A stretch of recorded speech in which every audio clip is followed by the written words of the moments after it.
Aquí hay algo que la mayoría de la gente no sabe sobre mantener las apariencias. Aunque el programa parecía sencillo y pulido en la televisión, las cosas detrás de las cámaras no eran nada fáciles. Durante los 5 años que se emitió, hubo un tira y afloja constante entre el hombre que lo escribió y el hombre que lo filmó. Por un lado tenías a Roy Clark, el brillante escritor que ideó cada episodio.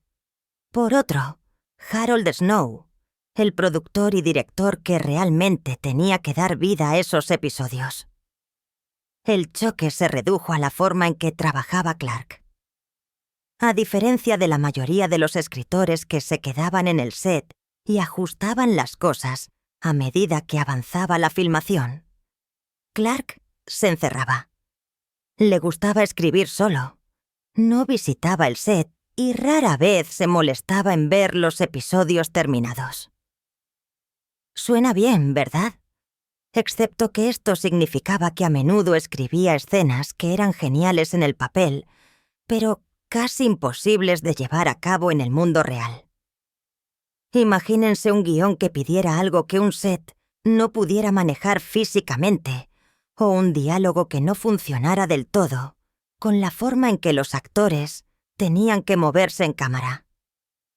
Ese era el dolor de cabeza de Snow, que generalmente resolvía reescribiendo partes para que el programa pudiera ser filmado. El problema era que Clark odiaba que alguien tocara sus palabras. A pesar de que se negaba a formar parte del proceso de filmación, se enfurecía cada vez que descubría que Snow había cambiado algo. Incluso si el cambio era la única forma de hacer posible la escena. Desde la perspectiva de Clark, sus guiones eran intocables. Desde la perspectiva de Snow, Clark estaba siendo irrazonable. La situación se volvió tan tensa que el equipo finalmente contrató a un editor de guiones solo para mantener la paz.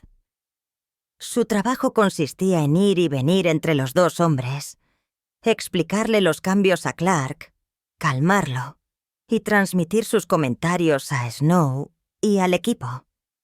Básicamente, se convirtieron en el árbitro de lo que se convirtió en una guerra fría creativa detrás de las cámaras. Y hablando de sorpresas, hablemos del famoso sombrero de Henslow. Ya sabes, el de siempre. Desgastado, desaliñado y pegado a su cabeza en casi todos los episodios. No fue una elección de vestuario al azar que la BBC improvisó. Esa gorra tenía su propia historia. Y comenzó muy lejos de Gran Bretaña. Si alguna vez entrecerraste los ojos ante esas letras en negrita FH en el frente y pensaste que debían ser una broma interna, no estás solo. Pero aquí está el giro. No eran iniciales británicas en absoluto.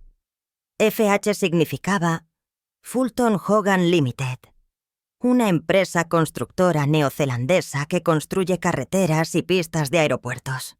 No es exactamente el tipo de marca que esperarías que apareciera en una comedia de situación británica, ¿verdad? Entonces, ¿cómo sucedió? Pura casualidad. Jeffrey Hughes, el actor que interpretó a Henslow, estaba de gira en Nueva Zelanda cuando se puso a charlar con uno de los camioneros de la empresa. El conductor, probablemente emocionado de encontrarse con un actor británico, le entregó la gorra como un pequeño regalo. Hughes la trajo de vuelta al Reino Unido, y cuando llegó el momento de dar forma al aspecto de Henslow, esa gorra simplemente se quedó. Y sinceramente, era perfecta. El sombrero hacía más que evitar que el sol le diera en los ojos. Te decía quién era Henslow incluso antes de que abriera la boca.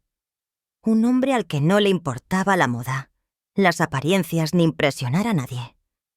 Básicamente, todo lo contrario de su cuñada, Ryerson, que era muy estirada. La gorra gritaba: «Estoy cómodo exactamente como soy». Se volvió tan icónica que años después, Cuando Hughes volvió a meterse en la piel de Onslow para especiales como Life Lessons from Menslow en 2008, la gorra de Fulton Hogan también regresó. Hasta el día de hoy, los fans ven esas letras FH e inmediatamente piensan en Onslow, descansando en el sofá con una lata de cerveza. ¿Quién hubiera adivinado que una pieza del equipo de carretera de Nueva Zelanda se convertiría en uno de los accesorios más legendarios de la comedia británica? Entonces, después de la divertida historia de cómo el sombrero de Onslow se convirtió en historia de la televisión, aquí hay un giro que es un poco menos alegre. En 2016, la BBC decidió celebrar los 60 años de las comedias de situación británicas con una idea audaz: traer de vuelta aquí a la vida algunos de los clásicos, para mantener las apariencias. Eso significó una precuela llamada Young High, un programa que echaría un vistazo a los años más jóvenes de la trepadora social favorita y más agotadora de todos. Ahora, pensarías que Patricia Routledge, la mujer que fue contratada, estaría encantada de que su personaje estuviera recibiendo un nuevo protagonismo. Pero no. No solo no estaba impresionada, absolutamente destrozó todo el proyecto. A los 87 años, dio entrevistas diciendo que la BBC debía estar desesperada por seguir reciclando programas antiguos, y admitió rotundamente que ni siquiera se molestaría en verlo. En su opinión, nada podía compararse con la edad de oro de la comedia británica que ella vivió, nombrando a leyendas como Ronnie Barker y Leonard Rosa para demostrar su punto. Y aquí es donde se pone incómodo. Carrie Howard, la actriz elegida para interpretar a la joven Hayers, había crecido idolatrando la actuación de Patricia. Estaba genuinamente emocionada de honrar al personaje que amaba, pero luego tuvo que escuchar que la Hayers original pensaba que el proyecto era una pérdida de tiempo. ¡Ay! En entrevistas, Howard admitió que estaba decepcionada, diciendo que esperaba que Patricia se sintiera halagada en lugar de frustrada. Roy Clark, el escritor detrás tanto de la serie original como de la precuela, lo restó importancia con un poco de humor. Bromeó diciendo que la reacción de Patricia sonaba exactamente como algo que la propia Hayers diría: directa, dramática y perfectamente cortante. Pero detrás de la risa había una verdadera división. Patricia nunca se acercó a Carrie durante todo el proceso, dejando a la actriz más joven entrar en esos zapatos icónicos sin una palabra de aliento de la mujer que los usó primero. Y si la saga de la precuela de Patricia Routledge fue un poco dramática, esta siguiente es oro puro de la comedia.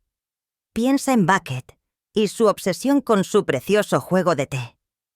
Lo exhibía en cada cena a la luz de las velas, tratándolo como si fuera una reliquia familiar o un tesoro invaluable. Lo llamaba su porcelana Royal Dalton, y cualquiera que visitara su casa pensaría que había gastado una fortuna en él. Y lo loco es que no era Royal Dalton en absoluto.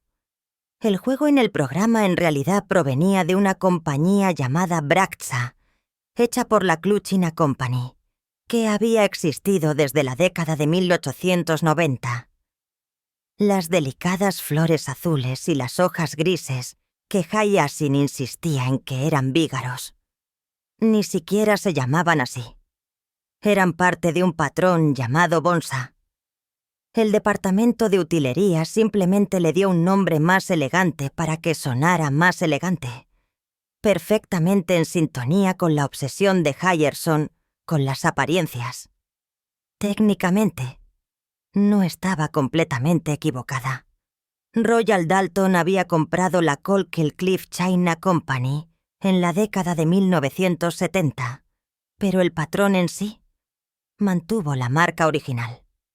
Entonces, básicamente, el elegante y exclusivo juego de té del que Hyacinth se jactaba era en realidad porcelana asequible producida en masa. La máxima ironía, ¿verdad? Aún mejor, ese patrón Brax Bonsa se descontinuó en 1992, solo 2 años después de que Keeping Up Appearances comenzara a transmitirse. Royal Dalton luego confirmó en su sitio web que nunca existió un patrón de Vígaro, lo que hizo que la obsesión de Hyers con él fuera aún más ridícula. Es casi una sátira perfecta. El símbolo definitivo del programa de su ascenso social, su invaluable juego de té, era en realidad solo porcelana ordinaria.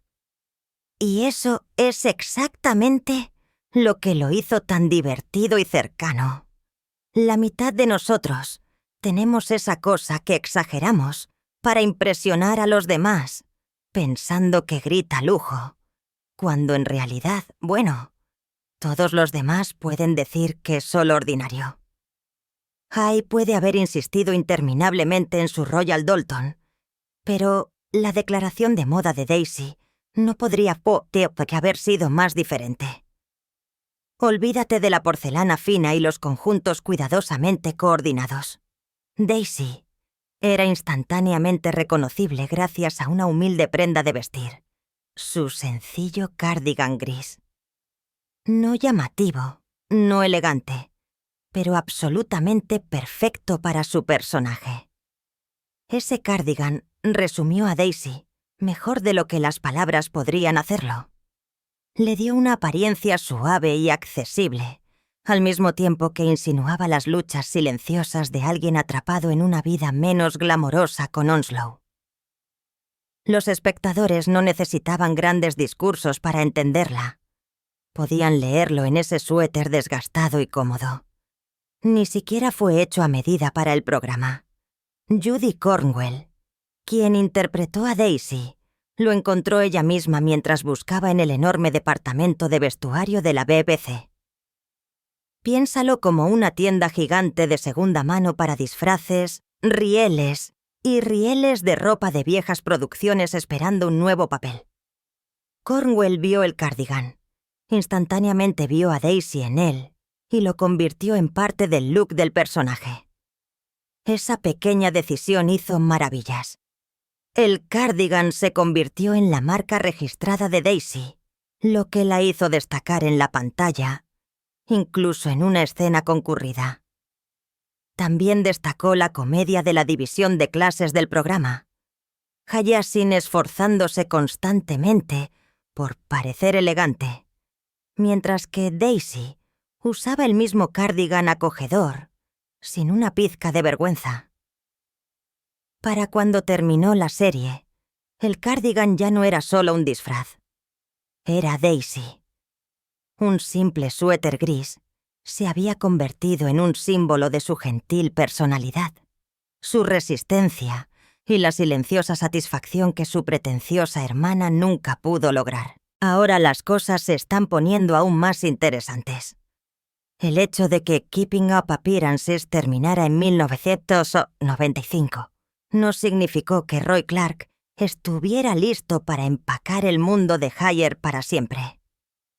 Patricia Routledge había seguido adelante, pero Clark ya había ideado una nueva idea, un spin-off que habría puesto el foco en el otro lado del árbol genealógico.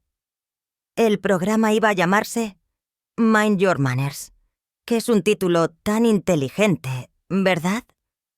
Juega tanto con la etiqueta como con las fincas rurales. Pero, en lugar de la obsesión de Hyers por ascender en la escala social, este habría seguido a Onslow, Daisy y Rose mientras tropezaban en un entorno completamente nuevo. La configuración era clásica de Clark. Onslow acepta lo que parece un trabajo fácil como jardinero en una mansión enorme. Lo siguiente que sabes es que el torpe anciano Lord, que la posee, muere repentinamente. Y ahora nadie sabe quién es realmente el dueño del lugar. Mientras los abogados intentan resolverlo, Onslow y su clan terminan viviendo en la mansión, para disgusto de sus vecinos snobs. Los Hyde-Whites. Puedes imaginar el caos. Y, por supuesto, Rose siendo Rose, inmediatamente se enamora del hermano separado del difunto Lord, agregando todas las complicaciones románticas que esperarías. Clark incluso construyó algunos antecedentes. Resulta que Enslow una vez se echó la culpa de algo en su juventud que podría haber hecho que el señor Hyde-White fuera arrestado, lo que significa que ya había asuntos pendientes entre ellos.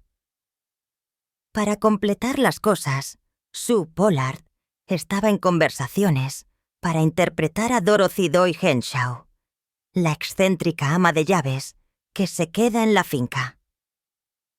Honestamente, la alineación del elenco por sí sola suena como oro de la comedia. La BBC también parecía bastante interesada. Hubo grabaciones en locaciones, ese incluso apareció en notas oficiales a fines de los años 90. Pero, lamentablemente, a pesar de todo ese trabajo preparatorio, Mind Your Manners nunca salió al aire. Una verdadera lástima. Podría haber sido el perfecto qué pasó después para los fans, dándonos más de Onslow y Daisy en un patio de recreo completamente nuevo. Hablando de oportunidades perdidas, aquí hay una que habría sido la cereza del pastel de las fantasías de ascenso social de Hinn. Lo creas o no, los productores realmente intentaron involucrar a la realeza de la vida real en el programa. Cuando estaban planeando Sea Fever, el especial de Navidad que puso a Hyers y su familia en un crucero glamoroso a bordo del Queen Elizabeth II, la BBC decidió ir a lo grande. La idea, invitar al propio príncipe Eduardo a aparecer en el episodio. En ese momento, era el hijo menor de la reina. Y dado que incursionó en la producción de televisión y teatro, los productores pensaron que en realidad podría decir que sí. ¿Te imaginas la escena? Gírez, que pasaba sus días dejando caer nombres y fingiendo mezclarse con la clase alta, de repente cara a cara con la realeza real. Habría sido su máximo triunfo. La validación por fin de que realmente pertenecía al mundo del que constantemente se jactaba. Para los escritores, habría sido la perfección de la comedia. El sueño más grande de Hinn chocando con sus habituales desastres incómodos. El especial en sí ya estaba listo para ser uno de los episodios más grandiosos que jamás filmaron. Un opulento crucero, lujo en exhibición, el telón de fondo perfecto para que Hyerson haga alarde de sus refinados modales. Agregar al príncipe Eduardo a la mezcla lo habría convertido en historia de la televisión. Pero él dijo que no. Las razones nunca se hicieron públicas. Pero seamos honestos. Entrar en el mundo caótico de Hinn podría no haber sido el tipo de imagen que la familia real quería proyectar en ese momento. Así que la idea se abandonó silenciosamente, y Sea Fever siguió adelante sin él.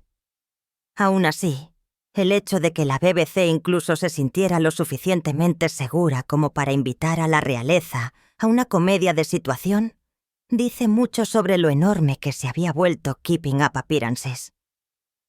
Es posible que Hines nunca se haya codeado con un príncipe real, pero de alguna manera eso se siente perfectamente apropiado.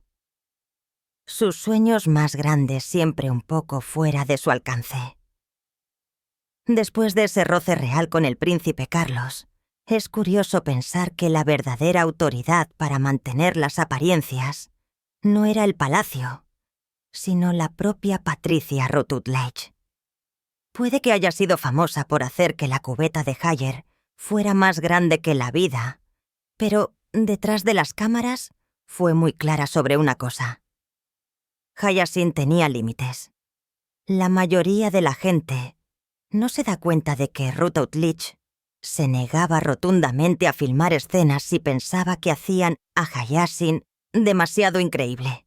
No se trataba de ser difícil o actuar como una diva. En su opinión, si los espectadores no podían imaginar a Hayashi haciendo algo, toda la broma se derrumbaría. Ella creía que el personaje solo funcionaba si la comedia era exagerada, pero aún arraigada en la verdad. Eso causó un poco de fricción a veces.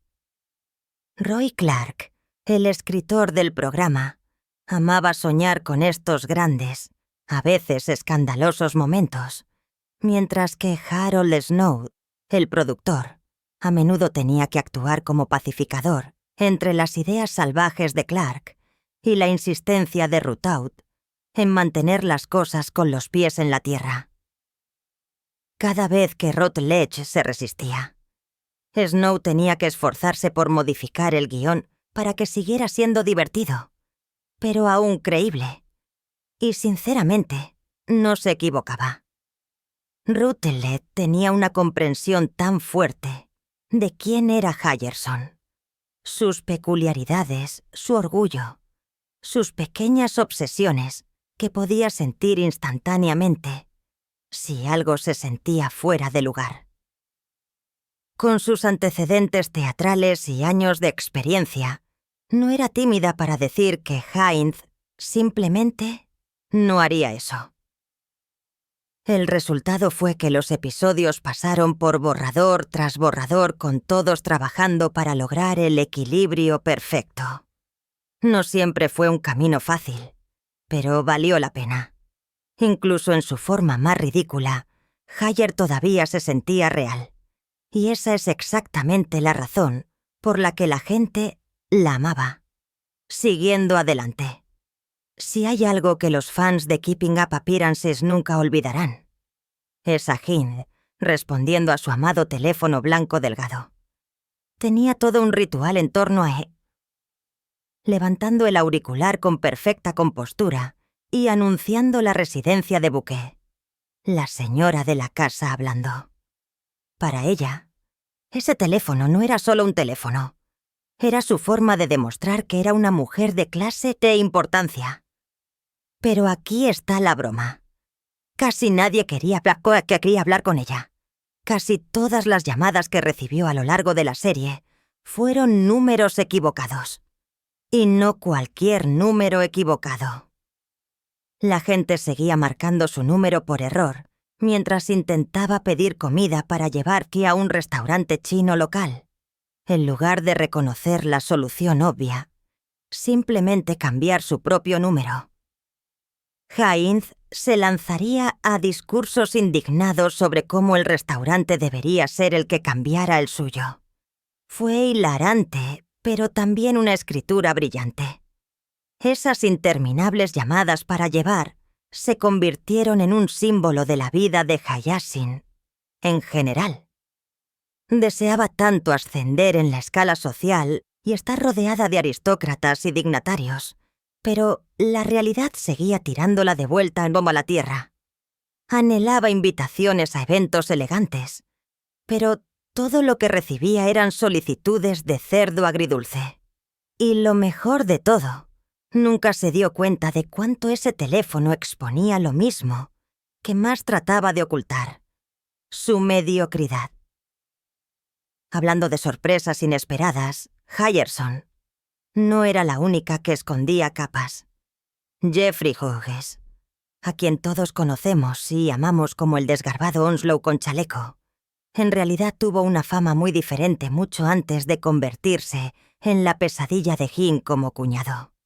Lo creas o no, en 1968, Hughes fue la voz de Paul McCartney en el clásico animado de los Beatles Yellow Submarine. Piénsalo por un segundo. El mismo actor que interpretó al vago más gloriosamente perezoso de la televisión, una vez se hizo pasar por la voz de uno de los músicos más enérgicos y creativos de todos los tiempos. El contraste no podría ser más marcado. Paul McCartney representaba el arte, la ambición y el impulso, mientras que Onslow vivía según la filosofía de hacer lo menos posible humanamente. Lo que es aún más genial es que Yellow Submarine no fue solo un pequeño proyecto peculiar. Fue un fenómeno cultural que presentó a los Beatles a un público completamente nuevo a través de su salvaje animación psicodélica. Hughes tuvo que capturar la calidez y el encanto de McCartney sin simplemente hacer una imitación, lo que demostró lo talentoso y versátil que era.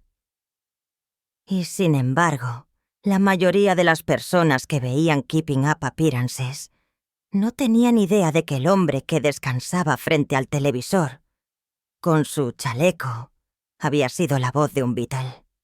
Es uno de esos pequeños giros de carrera divertidos que te hacen darte cuenta de cuán amplio puede ser realmente el viaje de un actor. Por supuesto, si bien Hughes tenía una profundidad sorprendente en su carrera, las pretensiones de Hutcherson tendían a colapsar en el momento en que alguien miraba demasiado de cerca. Una de sus formas favoritas de demostrar la superioridad de su familia era jactándose sin cesar del coche de Richard.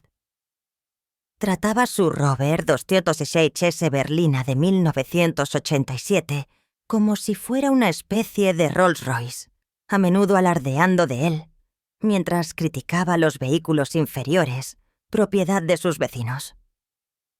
Su pobre vecina Elizabeth era su principal objetivo. A Hyacinth le encantaba criticar el coche de Elizabeth, describiéndolo como viejo, destartalado e indigno, de alguien que quería mantener las apariencias adecuadas. El Rover de Richard, en su opinión, era la prueba absoluta de que vivían en un plano social superior. El coche de Elizabeth era en realidad un Austin Metro City hatchback de 1989, lo que lo hacía 2 años más nuevo que el de Richard. Entonces, mientras Hutcherson se inflaba con comentarios despectivos, en realidad estaba alardeando de un coche más antiguo y burlándose de uno más nuevo. La resumió perfectamente. Tan desesperada por demostrar el estatus de su familia, que ignoró los hechos básicos justo frente a ella. Para todos los demás, era obvio que Hyacinth estaba inventando superioridad donde no existía.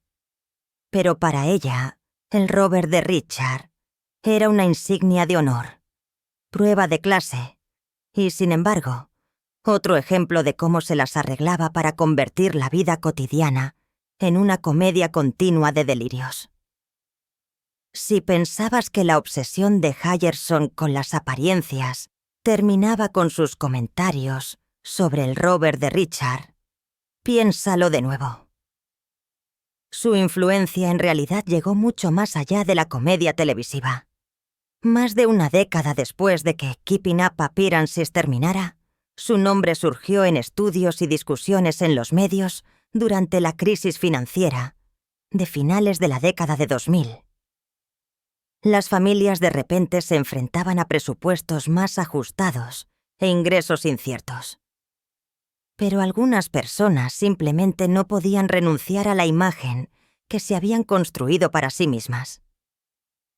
Esto dio lugar al término síndrome de Jestin-Bucket.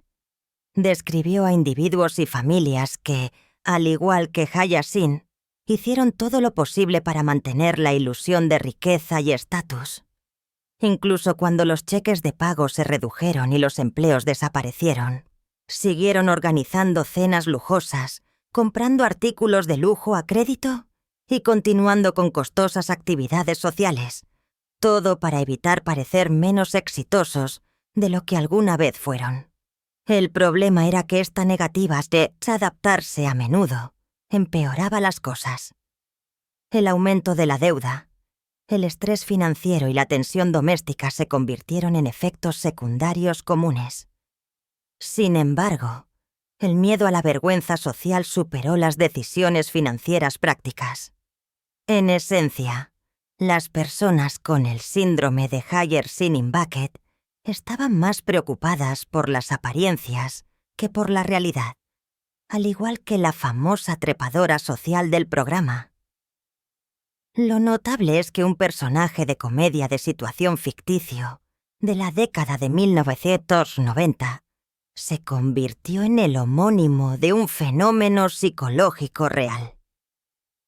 Muestra con qué precisión Keeping Up Appearances capturó la naturaleza humana.